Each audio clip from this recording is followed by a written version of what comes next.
우리는 그리스도인이기 때문에 다른 사람은 쉽게 내뱉는 말도 부담 없이 하는 행동도 항상 조심해야 할 때가 많이 있습니다. 별로 대수롭지 않은 일도 그리스도인이기 때문에 문제가 되는 상황에 직면하기도 합니다. 그리스도인으로 산다는 것이 그렇게 녹록지 않습니다. 그런데 신기한 것은 이렇게 어려움과 고난을 당해도 신앙인으로 사는 것이 참으로 행복합니다. 그래서 어떤 분은 이런 이야기를 저에게 하더군요. 세상에서 욕먹고 고난당하고 무시당하면서 행복해하고 기뻐하는 사람은 그리스도인밖에 없을 거다 라고 말입니다. 여러분 정말 그렇지 않습니까? 무시당하면서도 핍박받으면서도 웃고 찬양하고 기뻐하는 사람이 바로 그리스도인입니다.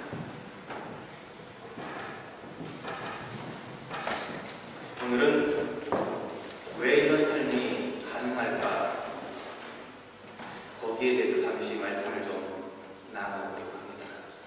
이거 그런 삶을 살아갔던 사람 사도 바울에 대한 이야기가 거기에 좋은 예가 될 것 같습니다. 우리는 그의 삶을 통해서 그리스도인으로 산다는 것이 무엇인지를 함께 묵상해 보겠습니다. 사도 바울은 이런 이야기를 합니다. 오늘 말씀 30절에 내가 나를 위해서 많은 것을 자랑할 수 있지만 나 자신을 위해서 약한 것들 외에는 자랑하지 않겠다. 또 이런 말도 합니다. 그러므로 나는 그리스도를 위하여 약한 것과 모욕과 궁핍과 박해와 공경을 기뻐하니 내가 약한 그것 때문에 강하기 때문이다. 만약 기독교에 대해서 전혀 알지 못하는 사람들이 이런 이야기를 들었다면 어떻게 반응했겠습니까? 정신이 좀 이상한 사람이 아닌가라고 생각할 수도 있습니다. 그런데 그리스도인 우리가 이런 이야기를 들으면 어떻습니까? 그렇게 살지는 못하더라도 그 말이 무엇을 의미하는지는 이해할 수 있습니다. 그것은 바로 하나님의 사랑을 깨달았기 때문에 그렇습니다. 그런데 이런 고난받는 삶을 이야기할 때 예수님에 대해서 이야기하면 동감이 가면서도 뭔가 괴리감을 느끼게 됩니다. 그분은 온전한 육신을 갖고 있는 사람이지만 하나님의 아들이기 때문에 또한 그런 삶을 살 수 있지 않았겠는가 라는 생각이 우리 마음속에서 나타나기 때문에 그렇습니다.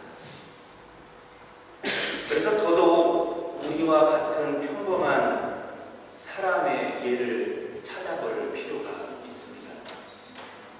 실패도 맛보고 굴욕도 당하고 그러면서도 다시 일어서서 복음의 길을 갔던 그런 사람의 모습을 찾는다면 우리의 신앙생활에 위로가 되고 힘이 되지 않겠습니까? 성경에서 그런 사람으로 가장 적합한 인물 중에 하나가 바로 오늘 우리가 읽은 사도 바울입니다. 그가 그런 인생을 살았습니다. 오늘 말씀에 그에 대해서 이렇게 표현합니다. 나는 수고도 더 많이 하고 감옥살이도 더 많이 하고 매도 더 많이 맞고 여러 번 죽을 뻔했습니다. 유대 사람들에게서 마음에서 하나를 뺀 배를 맞은 것이 5번이요 채찍으로 맞은 것이 3번이요 돌에 맞은 것이 1번이요 파선을 당한 것이 3번이요 밤낮 꼬박 하루를 망망한 바다를 떠다녔습니다. 자주 여행하는 동안에 강물의 위험과 강도의 위험과 동족의 위험과 이방 사람의 위험과 도시의 위험과 광야의 위험과 바다의 위험과 거짓 통제의 위험을 당했습니다. 수고와 고역에 시달리고 여러 번 밤을 새우고 줄이고 목마르고 여러 번 굶고 추위에 떨고 헐벗었습니다. 그런데 사도 바울이 이런 말을 하는 이유가 있습니다. 그가 쑥스럽지만 이런 말을 하는 이유는 자신에 대해서 자랑만 줄기차게 하고 있는 어리석은 자들 때문이라고 오늘 말씀 21절 아본데 이야기하고 있습니다. 그런 어리석은 자들이 자기 자랑을 늘어보면서 성도의 마음을 갈라놓고 복음으로부터 멀어지게 만들었기에 부득불 이런 고백을 하게 되었다고 말합니다. 성도 여러분, 사도 바울은 어떤 사람입니까? 그는 히브리인 중에 히브리인입니다. 가말리엘 제자로 당시에 엘리트 교육을 받았던 사람입니다. 더군다나 유대인으로서 유대교에 반하는 그리스도인들을 잡아들이는 데 제일 성공했었던 사람이었습니다. 그랬던 그가 오늘 말씀 가운데 최악의 자리로 가장 누추한 자리에 서서 목숨의 위협을 받으며 복음을 전하는 위치에 서 있습니다. 먹을 것이 없어서 굶주리고 잘 곳이 없어서 추위에 떨고 복음을 전하다가 반대에 부딪혔을 뿐만 아니라 목숨의 위협을 당하는 상황을 맞이하기까지 했습니다. 그는 복음 때문에 비굴하게 도망쳤던 일도 이야기합니다. 30절 이하에 보면 이런 이야기가 있습니다. 오늘 읽은 말씀 다음에 보면 다메섹에서 아레나 왕의 총리가 나를 붙잡으려고 했을 때 교우들의 도움으로 광주리를 타고 성벽의 창으로 도망쳐 나올 수 있었다라는 것입니다. 재정적인 손실, 육체적인 피해를 겪으면서 놀림을 당하고 바보 취급을 받으면서도 멈추지 않은 사람, 그가 바로 복음을 전하는 사역자 사도 바울이었습니다. 그는 복음을 핍박하는 자에서 복음을 전하는 자가 되어 있었습니다. 사랑하는 성도 여러분, 이 정도면 하나님을 위해서도 복음을 위해서도 그리고 교회를 위해서도 충분하다고 표현할 만한데 그는 여기서 멈추지 않습니다. 복음을 위해서라면 더한 상황에 직면해서도 멈추지 않을 것을 표현합니다. 빌립보서 4장 13절에 너무나도 유명한 말씀이 있습니다. 내게 능력 주시는 자 안에서 내가 모든 것을 할 수 있느니라. 성도 여러분, 그런데 이 말씀이 어떤 상황에서 주어진 말씀인지 아십니까? 그 앞에 보면 이런 표현이 있습니다. 내가 궁핍해서 이렇게 말하는 것이 아닙니다. 나는 어떤 처지에서도 스스로 만족하는 법을 배웠습니다. 나는 비천하게 살 줄도 알고 풍족하게 살 줄도 압니다. 배부르거나 굶주리거나 풍족하거나 궁핍하거나 그 어떤 경우에도 적응할 수 있는 비결을 배웠습니다.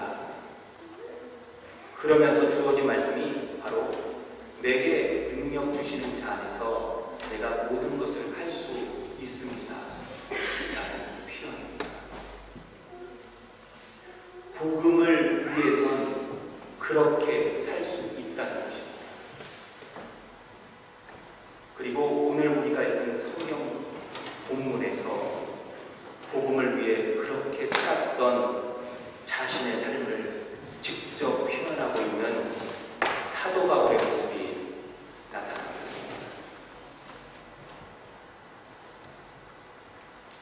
1947년 2월 8일 발명한 토마스 에디슨의 100주년 생일날에 에디슨이 죽었을 때 잠깐 왔던 그의 책상 서랍을 축하 행사로 열었습니다.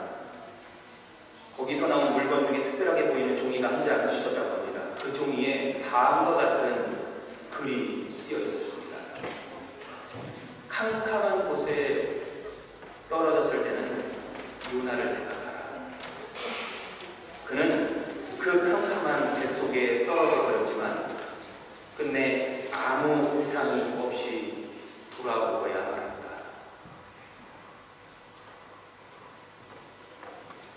사랑하는 성도 여러분, 무엇이 사도 바울의 이런 고난의 삶을 가능하게 했겠습니까? 어떻게 그는 이런 삶을 살 수 있었겠습니까? 이것이 그리스도인으로 살면서 우리가 주목해야 할 부분입니다. 그것은 복음.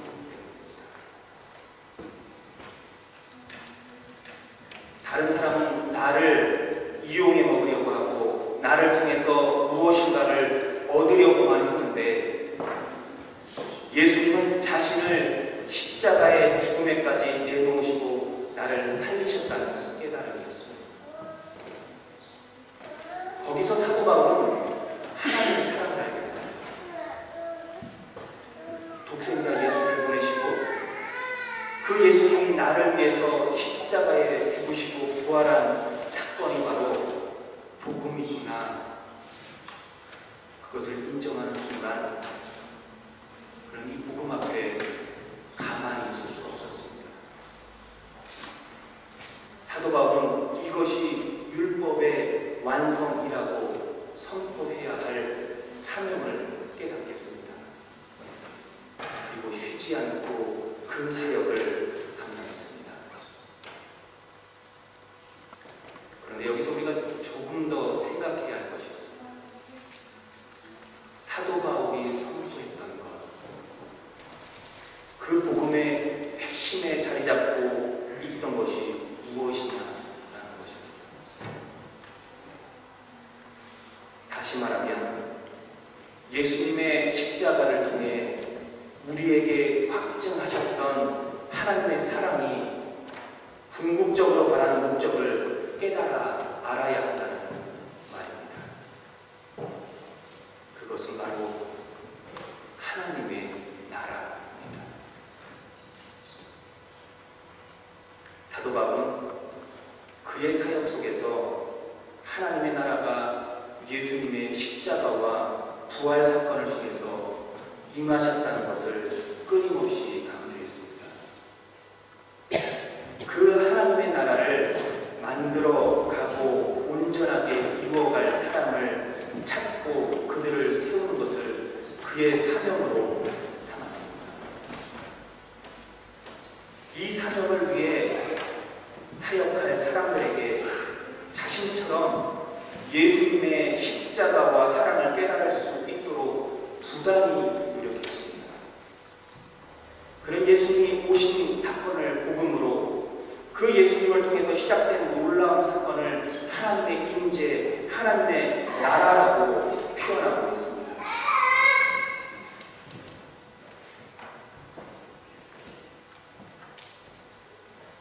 사랑하는 성도 여러분, 우리는 신앙인으로 살면서 일부러 고난받고 헐벗을 필요는 없습니다. 그것이 목적이 된다면 우리의 삶이 우울해질 수밖에 없다. 그러나 복음과 하나님의 나라를 위해서 일하다가 당하는 시련과 고난이라면 기꺼이 이겨낼 수 있습니다. 사도 바울은 자신의 시대에 그가 할 수 있는 최선의 방법으로 이 복음을 위해서 발벗고 뛰어다녔습니다. 그러다가 배고픔에 처하기도 하고 강도를 만나기도 하고 비난당하기도 하고 목숨의 위협을 겪기도 했습니다. 그렇다면 우리는 우리 시대에 어떤 방법으로 이 역할을 감당할 수 있겠습니까? 누구나 똑같은 방법을 취할 필요는 없습니다. 목적이 같다면 자신이 가장 잘할 수 있는 방법으로 이 사명을 감당할 수 있습니다. 복음을 전하는 최전방의 사역을 할 수 있는 반면에 복음을 듣고 깨달은 자들을 훈련시키는 사역을 감당할 수도 있습니다. 그런 사역을 지원하는 역할을 할 수도 있습니다. 재능에 따라서는 말을 하는 교사나 지도자로 사역을 할 수도 있습니다. 악기를 잡고 글을 쓰고 기술을 개발하는 것을 통해서도 가능합니다. 그 누구나 복음의 사역자로 살 수도 있습니다. 그 길은 다양하고 무궁무진합니다. 제가 알고 있는 목사님 가운데 상당히 저돌적이고 일을 버리기 좋아하는 한 분 계십니다. 일을 버리고 처리하는 것은 좋은데 제 생각엔 허풍이 좀 심하고 여기저기 허점이 보여서 그렇게 살갑게 친분을 쌓게 되지는 않습니다. 얼마 전에도 현지인 사역을 시작했다고 놀라운 역사가 일어날 것이라고 말했던 기억이 있습니다. 아무도 없었습니다. 현지어를 잘하는 것도 아니고 숙련된 동역자들이 있거나 재정이 있는 것도 아닌데 예배 장소 하나 달랑 마련해놓고 그런 말을 하는 것을 들었을 때는 별로 믿음직스럽지 않습니다. 제 성격입니다. 겉으론 그러시냐고 라고 말했지만 속으로는 아무것도 없는데 저게 가능할까 라고 생각했습니다.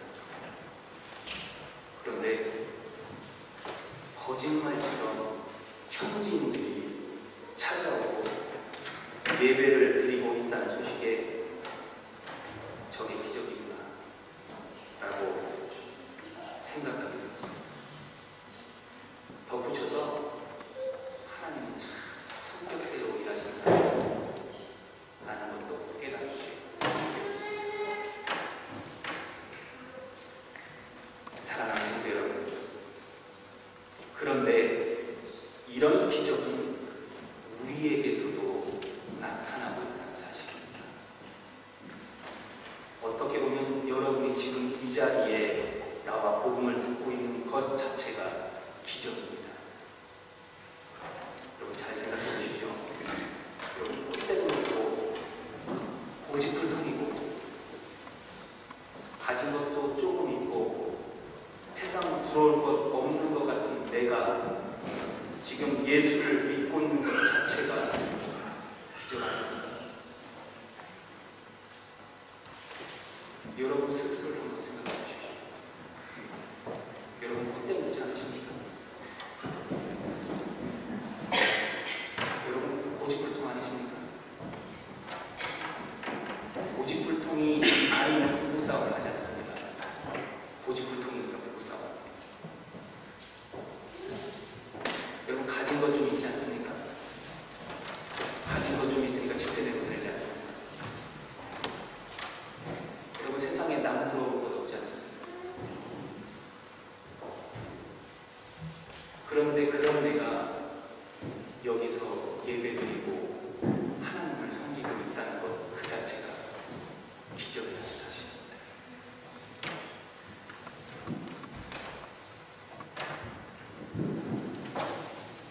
사도 바울이 그런 험난한 인생을 살면서도 끝까지 그의 사명을 굽히지 않고 살았던 삶의 열정을 향해 대단하다고 추천해 볼 수 있습니다. 그러나 그가 처음부터 자신의 시선을 고난이나 핍박에 고정시키지 않았다는 사실도 기억해야 합니다. 그는 하나님의 사랑, 예수님의 십자가와 부활, 우리에게 임한 하나님의 나라에 자신의 삶을 고정시켰습니다.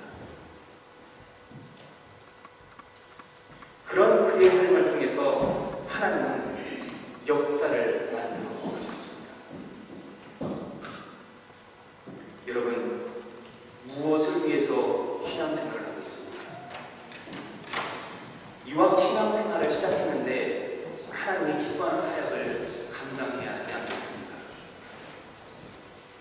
누구나 똑같은 방법과 능력을 갖고 있지는 않습니다.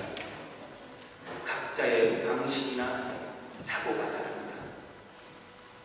그렇다면 내 위치에서 하나님의 사랑을 가장 잘 표현할 방법, 하나님의 나라를 가장 잘 완성해 갈 방법을 한번 찾아보아야 합니다. 그 과정 속에 또 다른 하나님의 기적이 일어날 것입니다. 어떻게 가능했겠습니까? 사도 바울은 고난을 보지 않았습니다. 하나님의 사랑, 십자가, 하나님의 나라, 자신을 만지시는 하나님을 보았습니다. 그 가운데 그가 역경을 이기고 나아갈 수 있는 힘이 있었습니다. 여러분, 그렇게 살아야 하지 않겠습니까? 다 같이 기도하시겠습니다. 하나님, 우리의 시선을 고난이나 핍박, 현재 어려움에 고정시키고 살아가지 않게 하여 주시옵소서. 하나님, 하나님의 사랑, 우리를 향한 예수 그리스도의 십자가와 부활, 우리에게 임한 하나님의 나라에 우리 자신의 삶도 시선도 고정하여 살아가게 하시옵소서. 하나님 아버지, 우리의 삶을 통해서 똑같은 방식으로 아무 생각 없이 습관대로 살아가는 삶이 아니고 내게 주어진 능력과 내가 갖고 있는 사고방식과 내게 갖고 있는 그 방법 안에서 가장 잘 표현할 수 있는 방법으로 하나님의 나라를 만들어가고 완성해가게 하여 주시옵소서. 우리 주위에서 울부짖는 영혼들의 음성을 듣게 하시고 사람들의 필요를 보게 하여 주시고 복음의 그 놀라운 은혜들을 경험케 하여 주시옵소서. 감사드립니다. 예수 그리스도의 이름으로 기도드립니다. 찬송가 210